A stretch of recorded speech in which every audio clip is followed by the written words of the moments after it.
Chers amis, je suis Mick Andersen, l'auteur de Coronato Inspect. À cette occasion, à votre demande, je vais essayer de vous proposer une vision synthétique de la question des adresses MAC. Pour cela, nous aborderons les points suivants. 1. Explication du phénomène MAC. 2. Le réseau intracorporel des nanocommunications. 3. Conséquences possibles, applications et utilisation. 1. Explication du phénomène MAC. Tout d'abord, nous allons répondre à la question « Qu'est-ce que MAC ?» MAC signifie Media Access Control, qui est un code de 48 bits qui identifie un appareil qui se connecte à un réseau, par exemple local ou Internet. Ce code est divisé en 6 blocs de 2 caractères hexadécimaux. Les 3 premiers, appelés OUI, correspondent à l'identifiant du fabricant de l'appareil. Les 3 derniers blocs, également appelés NIC, sont le numéro de série ou l'identification de l'appareil lui-même. Qu'est-ce donc que le phénomène MAC? C'est le phénomène observé chez les personnes vaccinées contre le Covid-19 par lequel elles émettent des adresses MAC via un réseau sans fil Bluetooth.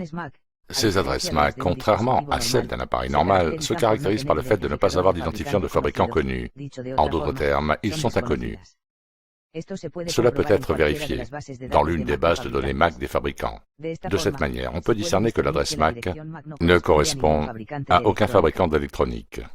Comment ce phénomène a-t-il été découvert? Après le début du programme de vaccination de masse de la population, de nombreuses personnes ont constaté que lorsqu'elles activaient le Bluetooth sur leur téléphone afin de le raccorder à un autre appareil, une longue liste d'adresses MAC anonymes apparaissait et ne semblait pas correspondre à des appareils connus. Ce n'étaient pas des imprimantes, des casques audio ou autres. Il s'agissait simplement d'adresses plus dynamiques ou variables, dont la période d'émission était également variable.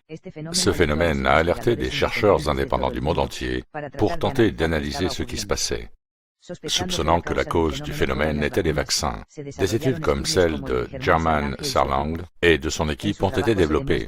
Dans son travail, il est démontré que les adresses MAC anonymes sont émises par des personnes vaccinées, contrairement aux personnes non vaccinées qui ne présentent aucun type d'émission sans fil. Cela a été vérifié dans des conditions environnementales appropriées et avec des moyens techniques d'observation des signaux Bluetooth à faible énergie, également appelés PLE. Toute personne possédant un téléphone mobile Android peut en faire l'expérience par elle-même. Si vous activez la fonction Bluetooth et sélectionnez l'option pour coupler un nouvel appareil, vous remarquerez qu'une liste d'appareils connus et inconnus qui se trouvent dans votre champ apparaît. Il convient également de noter que les dernières mises à jour Android désactivent dans certains cas cette fonctionnalité de votre téléphone. Pour inverser cela, vous devez activer les options de développement et vérifier que les options Bluetooth ne sont pas désactivées, en particulier l'option permettant d'afficher l'adresse MAC sans nom. Sur les téléphones Apple, vous pouvez également vérifier si les applications telles que BLE Scanner sont installées. Une expérience simple que n'importe qui peut faire est de trouver un tronçon de route peu fréquenté et à faible vitesse, où les piétons ne passent généralement pas à proximité. Placez-vous dans un endroit sûr où vous pouvez observer la route et la circulation des véhicules dans les deux sens. Activez votre Bluetooth et vous remarquerez que les personnes vaccinées qui circulent avec leur véhicule apparaîtront en s'approchant du point où elles se trouvent et disparaîtront en s'éloignant. 2. Le réseau intracorporel de nanocommunications sans fil. Si on suppose que le phénomène MAC est homologué et que les personnes vaccinées émettent des adresses visibles via le protocole Bluetooth, alors il semble logique que les vaccins soient responsables de cet effet.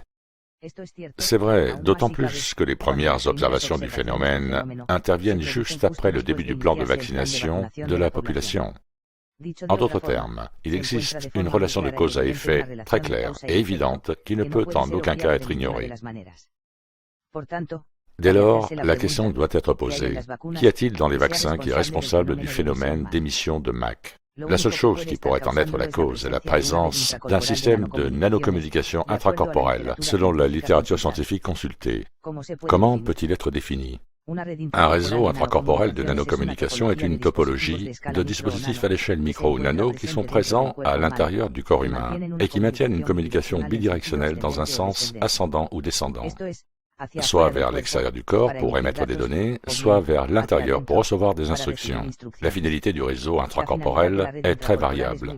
Par exemple, les utilisations biomédicales qui favorisent le contrôle des paramètres physiologiques, la fréquence cardiaque, la pression artérielle, la glycémie, la fréquence respiratoire et en plus, la neurostimulation par neuromodulation, interaction avec le fonctionnement des organes vitaux, mesures, interaction des neurotransmetteurs, altération de l'activité électrique cérébrale. Il est très compliqué de déduire lesquelles de ces applications, sinon toutes, sont celles qui sont prédéfinies pour être intracorporelles. Nous en parlerons dans la dernière partie de cet exposé. Nous allons maintenant décrire la topologie du réseau intracorporel, c'est-à-dire les appareils connectés au réseau.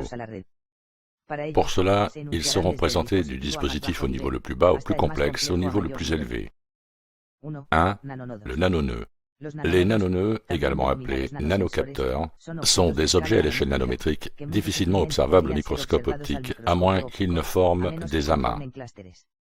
Sa fonction est de se propager à travers le système cardiovasculaire du corps humain, les artères, les capillaires et le cœur, afin de faciliter la propagation des signaux sans fil du réseau intracorporel. Afin de remplir cette fonction principale, les nanonœuds doivent se trouver par milliers afin d'être présents à n'importe quel endroit du flux sanguin. Par conséquent, il convient de se demander quels matériaux présents dans les vaccins seraient responsables de la création de ces nanonœuds. L'hypothèse la plus probable est que c'est par l'oxyde de graphène dont la décomposition se ferait progressivement, formant les fameuses structures quantiques de graphène.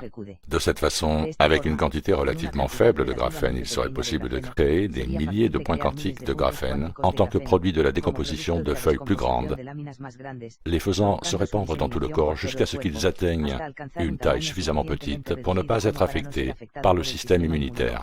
D'autre part, le graphène, comme on le sait déjà, possède des propriétés supraconductrices, et lorsqu'il est réduit à l'échelle nanométrique, il acquiert également des propriétés quantiques qui lui confèrent la capacité de propager des signaux ou des impulsions, comme s'il s'agissait d'une antenne. En effet, il a été démontré que le graphène est capable d'absorber le rayonnement électromagnétique et d'amplifier les signaux du gigahertz au terahertz, ce qui en fait le matériau idéal pour la propagation souhaitée dans le réseau intracorporel. 2. Micro ou nanocapteurs. Les capteurs des deux échelles sont décrits dans la littérature scientifique comme de simples dispositifs de contrôle de paramètres physiologiques, de collecte de signaux électriques, d'évaluation métrique et quantitative dans le corps humain, mais aussi comme une interface d'interaction avec des organes cibles. Par exemple, les micro-nanocapteurs peuvent être constitués d'un réseau de nanofeuilles de graphène et de nanotubes de carbone ou de fibres de carbone. Ces trames adhèrent aux parois endothéliales du système cardiaque, artériel et même au tissu cérébral en raison de leur capacité à franchir la barrière hémato-encéphalique. Une fois établis, ils génèrent des chemins de conduction électrique équivalents aux câbles d'un circuit qui, avec la capacité supraconductrice du matériau, devient un transistor à effet de champ. Cela permet de capter les impulsions électriques de l'organe avec lequel il est en contact, par exemple le cœur, le cerveau ou le tissu alvéolaire dans les poumons, mais aussi d'interagir en émettant des décharges électriques, car ils peuvent aussi agir comme des supracondensateurs du fait des propriétés piézoélectriques qu'ils possèdent. En ce sens, ils agiraient comme une interface, puisque face à un certain signal sur la fréquence appropriée, ils pourraient déclencher ces opérations de décharge. Cela appliqué à des organes aussi sensibles que le cœur, et même le système respiratoire, pourrait provoquer une sensation d'étouffement, des évanouissements, des arythmies ou des crises cardiaques. Dans le cas du tissu cérébral, la littérature scientifique est très abondante et comprend une multitude d'expériences et de tests avec des nanotubes de carbone, des feuilles de graphène et de l'oxyde de graphène, pour agir comme des électrodes capables de créer des ponts entre les neurones et de stimuler leur activité électrique, ce qui permet de facto de créer des actions artificielles qui influencent la ségrégation des neurotransmetteurs. Vraisemblablement, cela permettrait d'interférer avec le bon fonctionnement du psychisme de la personne, de surveiller la conductivité électrique des régions du cerveau, de modifier le comportement, la pensée, la conduite, etc. 3. Micro ou nanorouteurs. Ce sont des dispositifs dont la fonction est de collecter et de traiter les données obtenues via les nanonœuds et les nanocapteurs, chargés d'envoyer et de propager les informations vers la micro ou la nano-interface, afin que les données soient transmises de l'intérieur vers l'extérieur du corps. Il peut également agir dans le sens inverse, c'est-à-dire de l'extérieur vers l'intérieur du corps. Pour cela, il va recevoir le signal de la nano ou micro-interface, le décoder et l'acheminer pour le retransmettre au reste des éléments du réseau intracorporel. Dans de nombreuses références consultées, ces routeurs sont constitués de micro-antennes ou de nano-antennes plasmoniques, de circuits de transmission, d'encodage et de décodage du signal, selon un protocole MAC, qui détermine les règles de construction des messages et des émissions d'antennes. De plus, ces micro-nanorouteurs sont chargés de traduire les signaux de plus bas niveau, produits par les micro-nanocapteurs et les micro-nanonœuds, signaux connus sous le nom de TSOOK. Les signaux TSOOK sont les plus reconnus dans tous les articles scientifiques sur les réseaux intracorporels, car ils ont un faible coût énergétique d'émission. Aussi en raison de sa simplicité, puisqu'il s'agit de signaux binaires qui collectent les impulsions électriques de valeur 1 et des silences de valeur 0. De cette façon, les variations de potentiel et d'impulsion détectées par les micro-nanocapteurs et les micro-nanonœuds dans tout le corps peuvent être transmises dans TSOOK afin qu'elles puissent être reçues par le micro-nanorouteur. Selon la littérature scientifique, les micro-nanorouteurs pourraient être la clé du phénomène d'émission MAC, puisque les données qui sont envoyées de l'intérieur vers l'extérieur du corps humain sont transmises selon un protocole qui détermine les entêtes, les paquets de données, le codage, la cartographie par saut de fréquence, le cryptage, etc. Être capable de détecter les adresses MAC signifie que les concepteurs du réseau intracorporel avaient très probablement l'intention d'utiliser les protocoles Bluetooth Low Energy, également connu sous le nom de BLE, Bluetooth Low Energy. Cependant, le fait que ces adresses MAC puissent être vues et détectées sur le téléphone portable ne signifie pas qu'ils utilisent exactement les mêmes protocoles. En fait, il n'est pas possible de lier ou de se connecter à des appareils MAC anonymes. 4. Micro ou nano-interface. Il est défini dans la littérature scientifique comme un dispositif hybride chargé de capter les signaux émis depuis l'extérieur et de les transmettre vers l'intérieur ou d'effectuer le processus inverse pour émettre des données. Sa fonction est de traverser la barrière cutanée, ce qui réduit considérablement l'efficacité des émissions. Par conséquent, il pourrait être considéré comme un répéteur et un amplificateur de signal. Cet appareil maintient la communication avec le micro-nanorouteur, reproduisant la transmission des paquets de données selon le protocole MAC. Le périmètre des émissions de la micro-nano-interface est limité selon la bibliographie consultée, plus précisément quelques mètres en raison de l'atténuation du signal causée par les couches de la peau. Cependant, une longue distance d'émission n'est pas non plus nécessaire compte tenu du fait que le destinataire des signaux est le téléphone mobile de l'utilisateur, également appelé passerelle, qui se chargera de transmettre les paquets de données à un ou plusieurs destinataires par l'intermédiaire de l'Internet. 5. Passerelle ou gateway. Comme indiqué précédemment, le but de diffusion du micro-nanorouteur et de la micro-nano-interface est d'atteindre la passerelle reconnue dans divers supports comme un téléphone mobile, une tablette ou un appareil portable avec une connexion Internet. 6. Conséquences possibles, applications et utilisations. Dans cette section, nous allons réaliser un exercice d'imagination pour tenter de répéter les usages et applications possibles du réseau intracorporel. Je vais donc les lister ci-dessous. 1. Surveillance neurologique. La disposition des nanotubes de carbone et des nanofeuilles de graphène faciliterait le suivi de l'activité cérébrale. Notez que l'activité cérébrale peut être lue à partir de signaux électriques provenant de différentes zones du cerveau. Par conséquent, ces signaux pourraient être conduits à travers le réseau intracorporel pour générer un flux de données qui serait transmis à l'extérieur du corps et transmis à des serveurs distants pour une interprétation automatique. C'est l'utilisation des techniques Big Data Imagine Learning. De cette façon, on peut avoir une connaissance des humeurs des gens, de leurs pensées, de leurs comportements, de leurs états, etc. 2. Neuromodulation. Cela implique une interaction dans la psyché humaine par la modulation électrique d'une ou plusieurs zones du tissu cérébral selon des schémas préconçus. Cela est possible si les nanotubes de carbone et les nanofeuilles de graphène dans le tissu neuronal reçoivent les impulsions électriques appropriées, ce qui créera des courants électromagnétiques qui altéreront le fonctionnement normal du cerveau, développant ainsi le comportement, l'émotion, l'humeur et même la pensée souhaitée. Peut-être qu'ici le concept de grève de pensée peut-il être attribué. Bien que cela puisse être difficile à assumer, il est vrai qu'il existe de vastes bases de données qui localisent l'électroencéphalographie, les régions spécifiques, pulsées par certaines actions, pensées, attitudes, sentiments, et même mots et phrases. En tenant compte de cela, des programmes d'intelligence artificielle peuvent être développés pour rediriger le comportement et l'attitude des gens, influencer leurs décisions vitales en matière de travail et d'économie. 3. Neurostimulation, étroitement liée à la neuromodulation. La neuromodulation serait chargée de stimuler la sécrétion de neurotransmetteurs. Les neurotransmetteurs sont sécrétés naturellement à la suite de la communication synaptique entre les neurones. Faciliter la transmission des messages, des informations, des signaux à travers tout le système nerveux central du corps humain. Un réseau intracorporel avec des nanotubes de carbone et des nanofeuilles de graphène dans le tissu neuronal pourrait augmenter ou réduire la sécrétion de ces neurotransmetteurs, affectant de manière décisive la traduction, l'émission et la réception du signal. Par exemple, de fausses sensations de danger, de peur, de douleur pourraient être provoquées sans qu'il y ait une cause justifiable à cela. Pour donner un autre exemple, seule la régulation de la dopamine pourrait provoquer des maladies neurodégénératives, comme de l'anxiété, de la dépression, de l'apathie, des troubles bipolaires, des crises psychotiques, entre autres problèmes. Une régulation intéressée de la dopamine affecterait le système de récompense des personnes, impactant le désir, le plaisir et surtout le conditionnement. Cela signifie qu'un apprentissage conditionné et subliminal pourrait être canalisé chez les personnes, infléchissant dans une certaine mesure la volonté et le libre arbitre qui caractérisent un être humain libre. La dopamine pourrait également créer une dépendance, tout comme une drogue, de telle sorte que des habitudes très solides pourraient être créées par un tiers en dehors de la volonté de la personne inoculée.